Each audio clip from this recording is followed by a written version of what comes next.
ang matandang lalaki na si Charles na nasa 79 na taong gulang na ay hindi na nga magawa pang tumira sa kanyang bahay kung saan siya tumanda dahil napagdesisyonan na mismo ng kanyang pamangkin na ilagay na lamang siya sa isang nursing home. At bukod pa dun, ang kanyang sakim na pamangkin ay hindi rin gustong tuparin ang kanyang mga kahilingan bago siya mamaalam na ibigay na lamang ang bahay ng matanda sa isang mahirap at nangangailangan na isang single mother na babae. Ngunit nang pumasok na ang babaeng ito sa bahay ng matanda, ay nadiskubre niya sa loob ang talaga namang magpapabago sa kanyang buhay magpakailanman. Ang matandang si Charles ay nananatili at mag-isa na lamang nakatira sa kanyang maliit ngunit komportable na bahay simula noong mamatay ang kanyang asawa.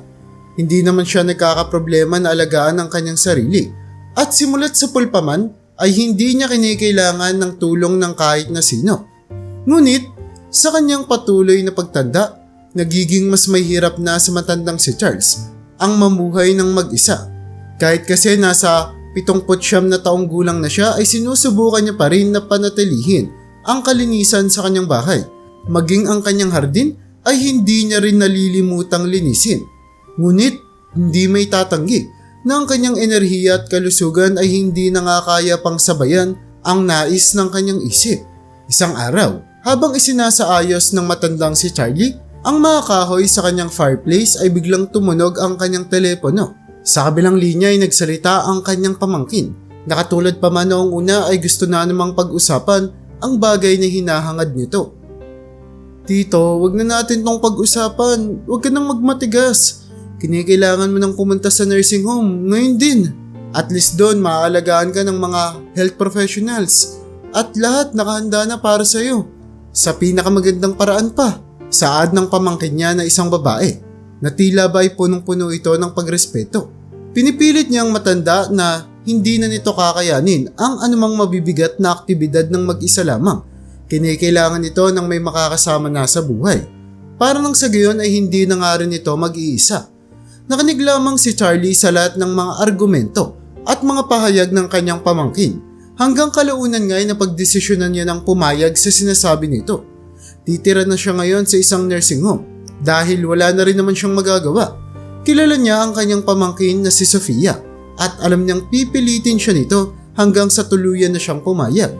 Simula kasi noong namatay ang nag-iisa niyang anak ay wala nang kasakasama si Charlie at kapamilya sa buhay maliban na lamang sa babaeng si Sofia na kahit hindi siya masyadong binibisita at halos hindi nga sila nakapag-uusap pero ang isang bagay na hindi nalilimutang gawin ni Sofia ay ang pilitin ang kanyang tito na umalis na sa kanyang tirahan.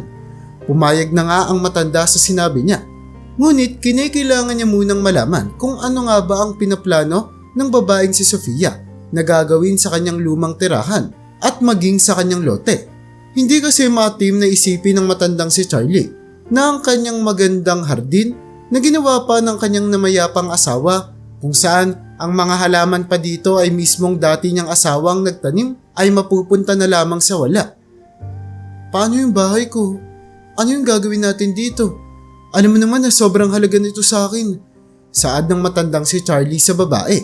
Nakinig naman ng mabuti si Sophia at napagdesisyonan na ang pinakamagandang gawin nila ay ibenta na lamang ang lugar na kung saan ay ibibigay niya daw lahat ng pera kay Charlie. Ibenta na lang natin yan, tito. Siguro wala naman ding problema sa'yo na kapag nabenta natin yan, bigyan mo ko kahit maliit na commission lang. Saad ng babae na tila ba ay meron pang nakangising tono. Ngunit iba pala ang iniisip ng matandang si Charlie. Dahil napagdesisyonan niya na kung ano ang gagawin niya bago pa siya pumayag na pumunta sa nursing home. Meron lamang siyang nag-iisang kahilingan. At ang kahilingan niyang ito ay diretsahan niyang sinabi. Gusto niyang ibigay ang buong bahay niya sa babaeng si Emily, ang kanyang kapitbahay. Si Emily ay isang single mother na mayroong 2 magigiliw na mga anak. Ngunit dahil sa trahedya at iba't ibang mga problema sa buhay, ngayon ay nakatira na lamang siya sa isang maliit na bahay na hindi pa nga sa kanila at anumang oras ay pwedeng-pwede na silang palayasin doon dahil sa kabila ng maliit na rentang sinisingil sa kanila ay hindi pa nga rin ito magawang mabayaran ng babaeng si Emily. Simula noong unang araw na nakilala niya ang matandang si Charlie, ay lagi nang naipapakita ni Emily ang kanyang pagiging matapat at mabuti sa matanda. Kaya naman, hindi nawala sa pakiramdam ni Charlie at sa pag-iisip na kailangan niyang tulungan ang babae na kung saan ay meron nga itong 2 anak at wala na ito ni isa mang malalapitan. Pakiramdam ng matandang si Charlie na ang babaeng katulad ni Emily na talaga namang isang mabuting tao ay hindi dapat nabubuhay sa ganoong kahirap na sirkumstansya. Ngunit para sa pamangkin niyang si Sophia, ay tila ba hindi ito magandang idea kaya naman agad niyang kinontra ang kanyang tito. Sinabi niya pa na isang gold digger daw si Emily at hindi niya ito pinagkakatiwalaan. Pero sa huli ay nangako naman si Sophia na gagawin niya ang best niya para matupad ang huling mga kahilingan ng kanyang tiyuhin. Ngunit sa katunayan lamang niyan ay sinasabi niya lamang ito para gumaan ang pakiramdam ng tito niya at tuluyan na nitong maiwan ang kanyang bahay. Ngunit ang hindi alam ng pamangkin ni Charlie at ng single mother na si Emily na meron palang iniwan ang matanda sa cottage ng kanyang bahay na talaga namang sobra pa ang halaga kaysa sa buong bahay nito. Pero bago yan ay kilalanin muna natin si Emily. Bakit ganito na lamang ang pagtitiwala sa kanya ng matandang si Charlie? Si Emily ay isang batang ina. Nasa 27 taong gulang pa lamang. Ngunit dahil sa sunod-sunod na pangyayari sa kanyang buhay katulad na lamang ng pag-abandona ng asawa niya sa kanya, pagkamatay ng nanay niya na nag-iisa niya na lamang sanang pamilya, ay nagdulot para mahulog siya sa malalim na depresyon. At naging resulta nga ito para mahirapan siyang makapagpatuloy sa buhay, lalo na at maalagaan ang kanyang 2 anak. 2 taon na ngang magkakilala ang matandang si Charlie at ang babaeng si Emily. Nagsimula itong lahat nang minsan ay pauwi na si Charlie mula sa pamimili niya sa supermarket. Punong-puno ang kanyang shopping bag. Pero laking gulat niya nang bigla na lamang tumakbo ang panganay na anak ni Emily para tulungan ng matanda, na kung saan ay ito ang nagbuhat ng mga daladala niya at pinamili papasok sa kanilang bahay. Pagkatapos nun ay lumapit din si Emily at ang isa niya pang anak para dalhin ang iba pang mga natitirang bagay o gamit na binili ni Charlie papasok ng bahay.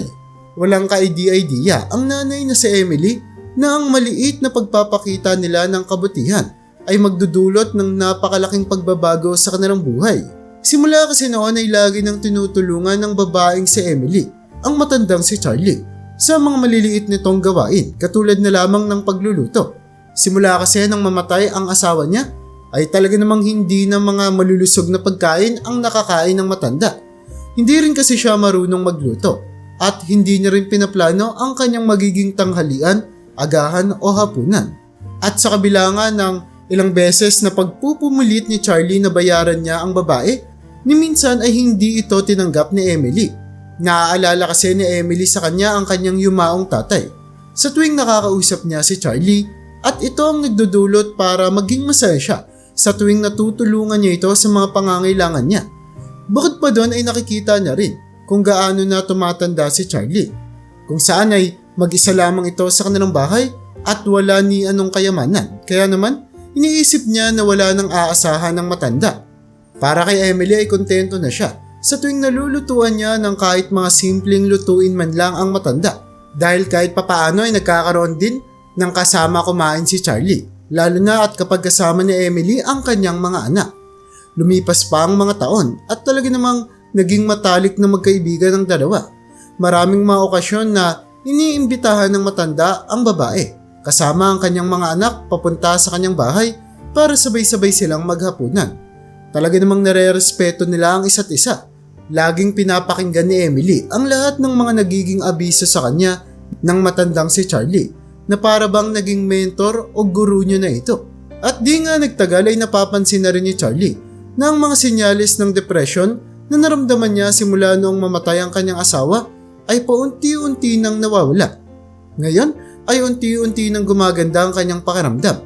Samantala, nasisiya naman si Emily sa kanyang nararamdaman sa tuwing nakakatulong siya sa taong nangangailangan. Bukod pa doon ay nagkakaroon din siya ng kanyang kasakasama na pwede niyang makausap tungkol sa buhay. Isang tao na pwede niyang pagsabihan ng lahat ng kanyang mga hinanakit at problema. Isang totoong kaibigan. Nang sabihin ni Charlie kay Emily na aalis na siya at pupuntang nursing home, hindi mapigilan ng matanda ang pagtulo ng kanyang mga luha. Pasensya ka na ha. Yung pamangkin ko kasi halos linggo-linggo ako tinatawagan. 3 taon niya nang sinasabi sa akin na umalis na daw ako sa bahay ko at pumunta na lang sa nursing home. Alam mo naman na tumatanda na ako. Wala na akong enerhiya na makipagtalo pa sa kanya. Pagpapaliwanag ng matanda. Pero 'di ba, lagi mong sinasabi sa akin na gusto mo yung mga huling hininga mo ay gagawin mo dyan sa bahay ninyo. Kasi 'di ba, ikaw at ang asawa mo ang nagpatayo niyan gamit ang sarili niyong mga lakas. Paano na yan? Paano na yung mga plano mo? Pag-aalalang saad ng kaibigan niyang si Emily. Siguro, hindi talaga laging nasusunod yung mga gusto natin sa buhay. Sagot na lamang ng matanda na para bang ay tinatanggap niya na lamang ang kanyang kapalaran. Agad siyang niyakap ng kaibigan niyang si Emily at sinabi nito sa matanda na pwedeng-pwede niya itong makausap kahit kailan.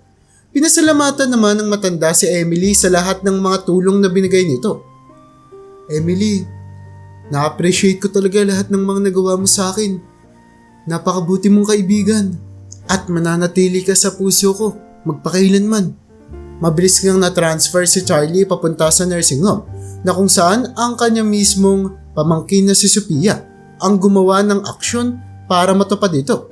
Namili siya ng madaling lokasyon at kinumpleto agad ang mga paperworks nang hindi man lang kinukonsulta ang kanyang tiyuhin.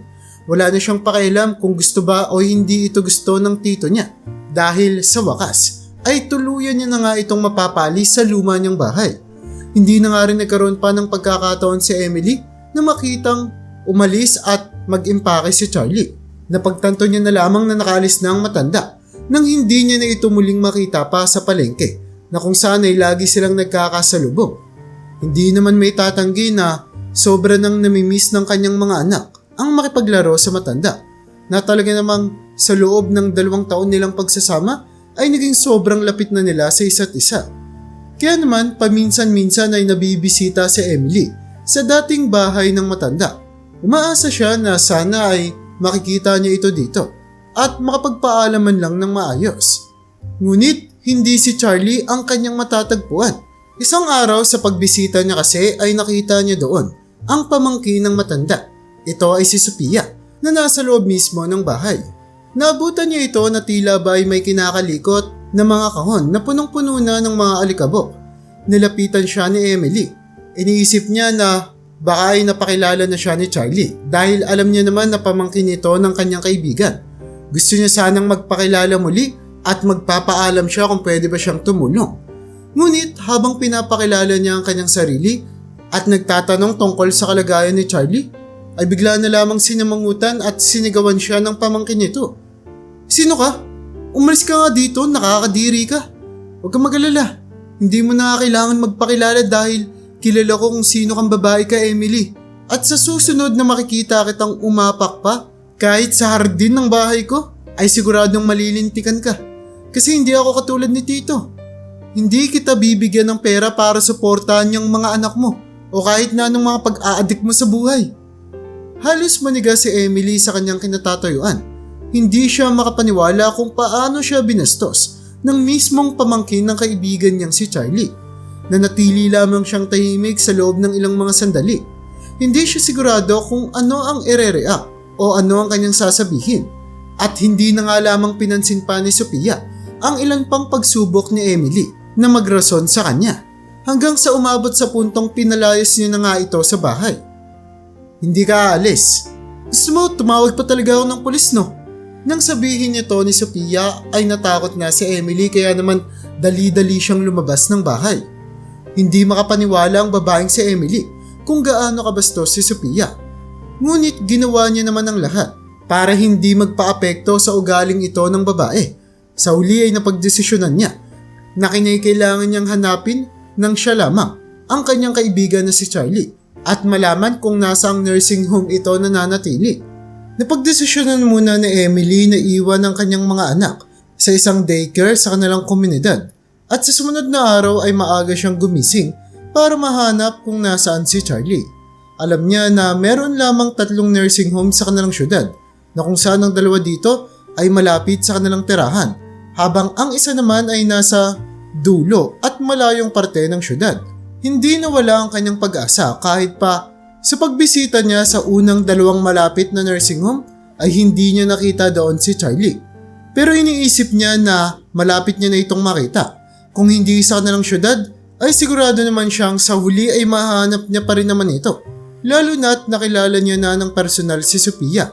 Sigurado si Emily na ilalagay ni Sophia ang sarili niyang tito sa pinakamalayong lugar na pwede niyang makita. Kaya naman, hinanda na ni Emily ang lahat ng kanyang kakailanganin. Matapos niyang sumakay sa bus at maglakad ng halos ilang mga oras, ay sa wakas, natagpuan niya na ang pinakamalayong nursing home sa syudad. Nakarating si Emily sa reception at sa kanyang pagdating ay mababakas na halos mahihimatay na siya dahil sa pagod. Agad niyang tinanong kung nandoon ba nakatira si Charlie at nagpaalam na rin siya kung pwede niya ba itong mabisita.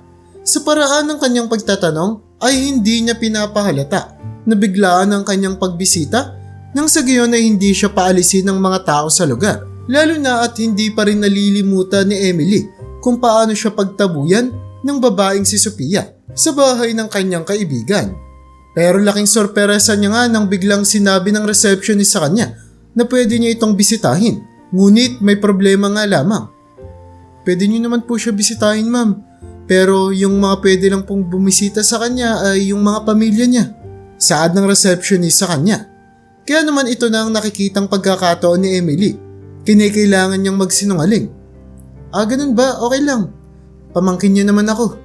Saad ng babaeng si Emily na halos hindi man lang kumukura. Umaasa pa rin siya na sana ay muli niya pang makita ang kanyang kaibigan. Ikaw pala yung pamangkin niya. Nagtataka na nga kami dito eh. Bakit ilang mga linggo na pero hindi ka pa nagpaparamdam? Mabuti naman at nabisita mo na yung tito mo. Alam mo naman, may nag-aalaga nga sa kanya dito pero mas mabuti pa rin na binibisita siya ng kanyang pamilya.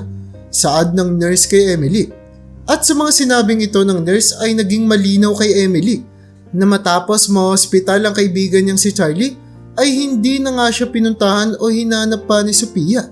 Mabilis na naglakad si Emily sa hallway ng lugar dahil malapit na ngang matapos ang oras na pwedeng bisitahin ang mga pasyente o taong nakatira doon.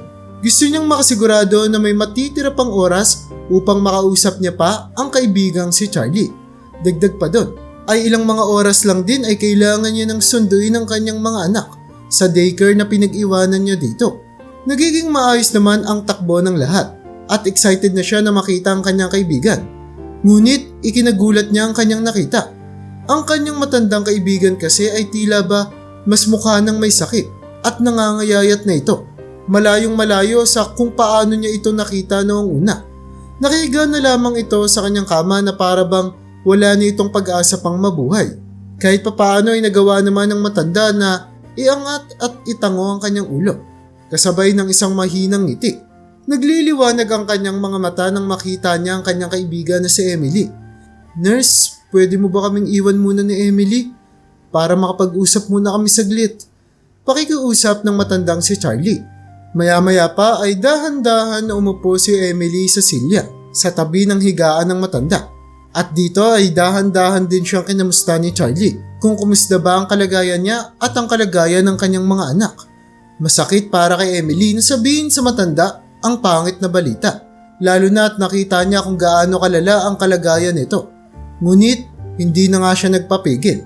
Sinabi niya na ang katotohanan na kahit ang sarili niya ay hindi nga ito gustong paniwalaan. Binalita niya na rin kay Charlie na ang kanyang pinakabatang anak ay ilang linggo nang may sakit. Ngunit hindi pa nakikita ng mga doktor kung ano ang sakit na nararamdaman nito, na lalo lamang nagdulot ng pag-aalala sa nanay. Habang nakikinig ang matandang si Charlie sa mga sinasabi ng babae, ay tila ba biglang nagkaroon ng lakas si Charlie. Dahan-dahan niyang inilapit ang kanyang bibig sa tenga ng babae. At dito ay binulong niya ang isang bagay na matagal niya nang gustong sabihin. Biglang nagbago ang ekspresyon sa mukha ng babaeng si Emily. Hindi niya alam ang kanyang mararamdaman sa sinabi ng matanda. Halos hindi siya makapaniwala sa gulat. Maya-maya pa ay napasigaw na siya. Hindi niya akalain na posible pala ang bagay na yun. Niloloko mo ba ako, Charlie?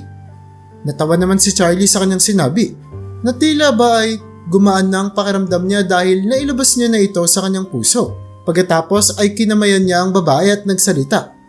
Sa nag-iisang anak ko sana iiwan yun. Pero sa kasamang palad, nauna siya. Iniwan niya ako bago pa maibigay yung regalo ko sa kanya. Kaya ngayon, sa'yo na yun, Emily. Gamitin mo yun para alagaan mo yung mga anak mo. Para na rin manatili silang ligtas at malusog. At sa mga pagkakataong ito ay biglang pumasok sa kwarto ang nurse na nagbabantay sa matandang si Charlie.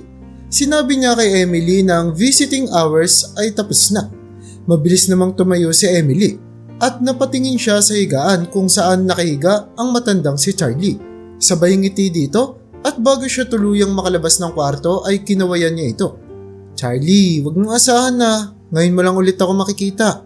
Marami akong plano na bisitahin ka. Araw-araw kung pwede lang. Sad nito sa matanda.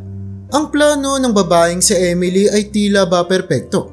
Gusto niyang maibalik muli sa dati ang kanilang pagkakaibigan noong mga panahon na nakatira pa si Charlie malapit sa kanilang lugar. Ngunit wala siyang ka-idea. Nasa paglabas niya pala ng kwarto at pagsara niya ng pinto ay ito na ang mahuling salita na masasabi niya sa kanyang pinakamamahal na kaibigan. Sa sumunod na araw kasi, muli ay binisita na naman ni Emily ang matanda. At katulad ng ginawa niya kahapon, ay pinabantay niya muna ang kanyang mga anak sa isang daycare center. Sabay diretso sa nursing home kung saan nanunuluyan si Charlie. Pero sa pagkakataong ito, ay sinigurado niya na hindi siya bibisita sa matanda na wala siyang dala na kahit na ano kaya naman naghanda muna siya ng isang pasta at mainit na sabaw para dito. Ito kasi ang paboritong pagkain ni Charlie. Ngunit nang makarating siya doon ay laking gulat niya nang malaman na pumanaw na si Charlie noong umagang iyon at hindi niya na ito naabutan. Ang kaparehang nurse na nakausap ni Emily kahapon ay agad siyang kinampronta. Di ba ang sabi niyo kahapon na kayo yung pamangkin ni Sir Charlie? Pero ilang beses namin kayo sinubukang tawagan mula kanina pa. Pero ni isa sa mga tawag namin ay hindi niyo sinasagot. Ano po bang nangyari? Saad ng nurse kay Emily na puno ng pag-aalala. Wala nang naisagot pa si Emily. At agad siyang nagmadali para makita pa sana sa huling pagkakataon ang matandang si Charlie na talaga namang tinuring niya na matalik na kaibigan sa loob ng nagdaang mga taon. Ngunit ngayon ay wala na talaga siya. Hindi niya na ito mabibisita sa kahit na anong nursing home na puntahan niya. Matapos ang ilang mga sandali ay napagdesisyon na ng babae na umuwi sa kanilang bahay. Talaga namang tila ba'y nagkapira-piraso ang kanyang puso. Dumagdag pa nang makatanggap na naman siya ng isang eviction notice na nakadikit sa pinto ng bahay niya. Malapit na silang palayasin.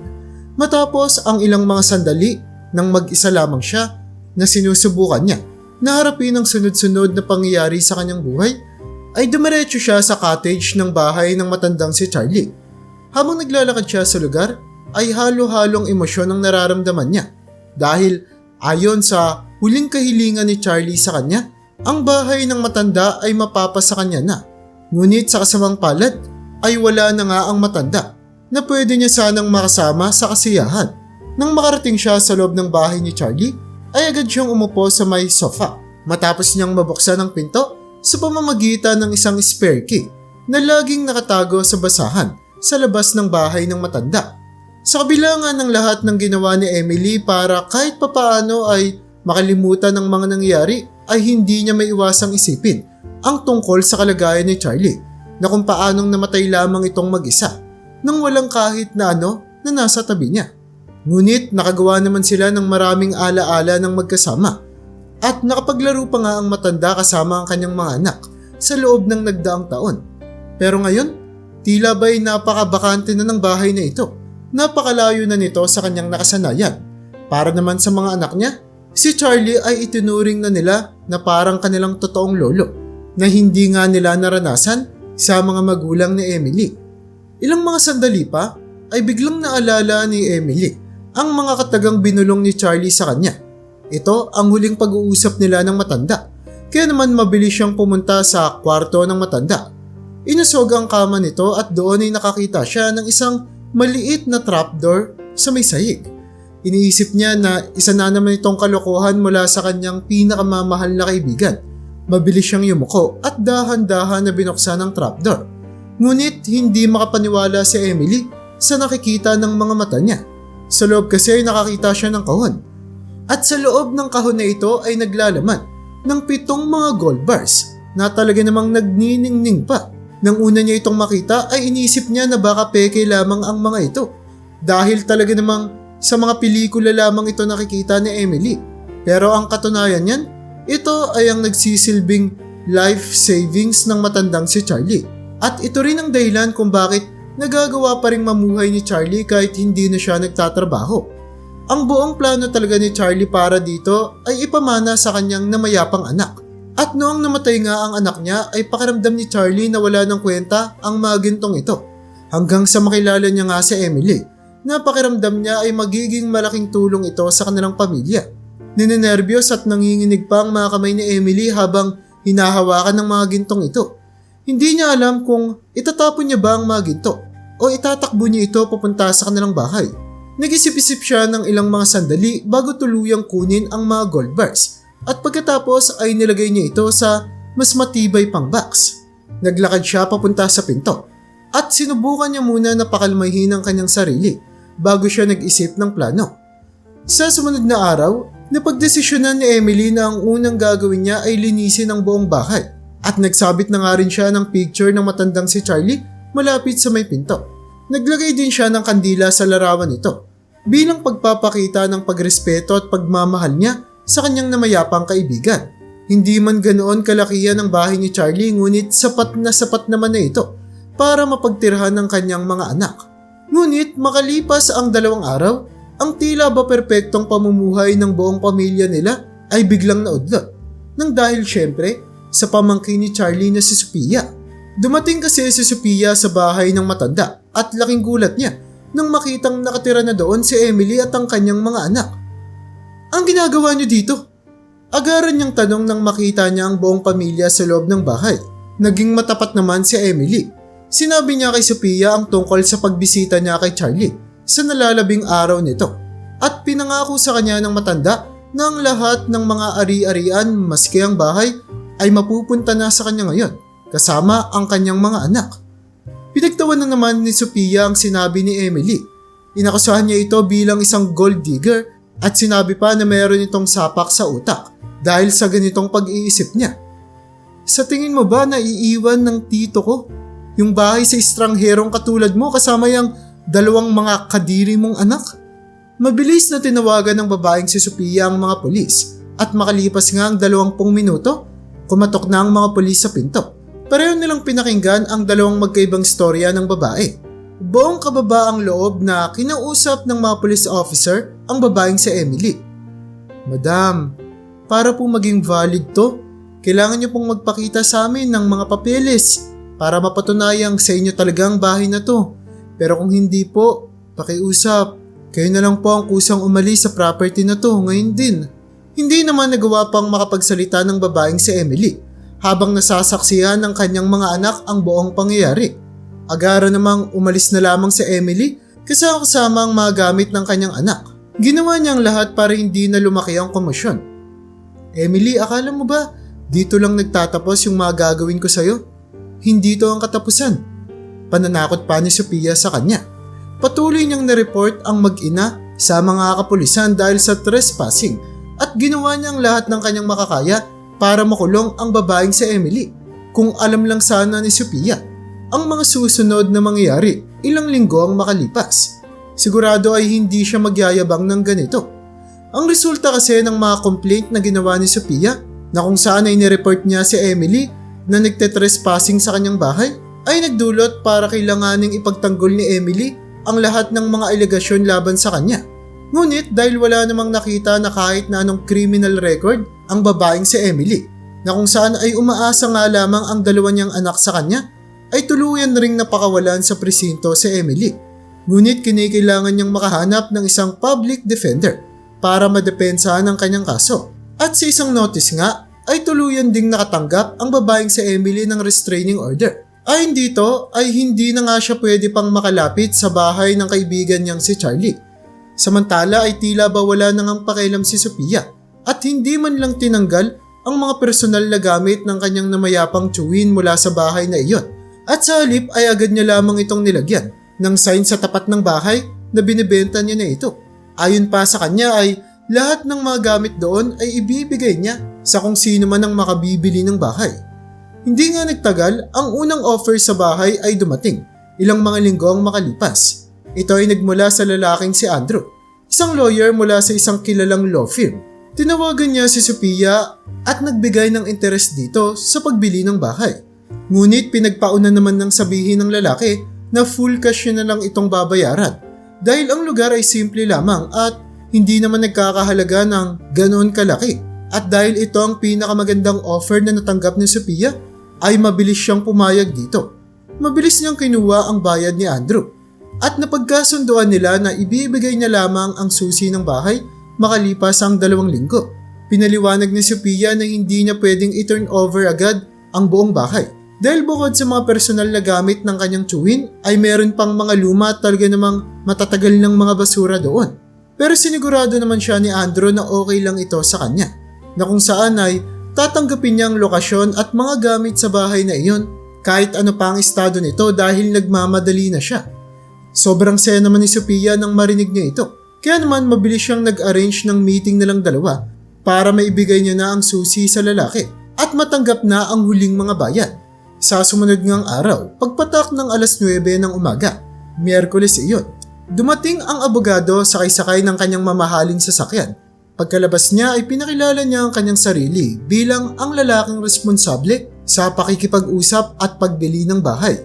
Masayang-masaya ako at napakabilis ng negosasyon nating dalawa. At pagkatapos ay binuksan ni Andrew ang isang suitcase na naglalaman ng mga pera. Si Sophia na nga ang pinabilang niya ng mga ito.